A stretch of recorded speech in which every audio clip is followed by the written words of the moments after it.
11 nömrəli sualda deyir ki, 2 mol 2 molu 3 mol 2 əsaslı turşu ilə reaksiyaya daxil olaraq normal duz əmələ gətirən. Əsasın nisbi molekul kütləsi bu qədərdir, metalın nisbi atom kütləsini hesablayın. Deyir, 2 molu, söhbət əsasdan gedir. Deyir, 2 molu, yəni bu əsasın 2 molu, 11-ə baxırıq.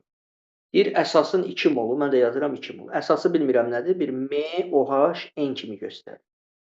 Deyir, bunun 2 molu 3 mol 2 əsaslı turşu ilə reaksiyaya girir. Bir dənə 2 əsaslı turşu deyin, məsələn, özünüzdən. Bir dənə 2 əsaslı turşu deyin, zəhmət olun. H2SO4.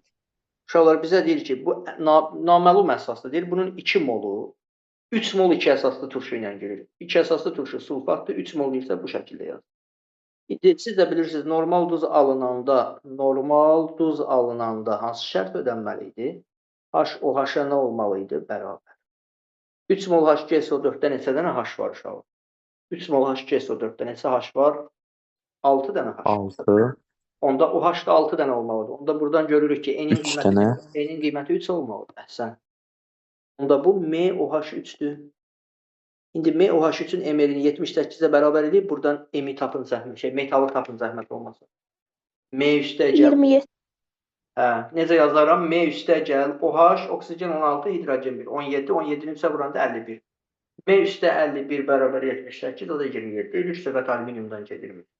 Baxın,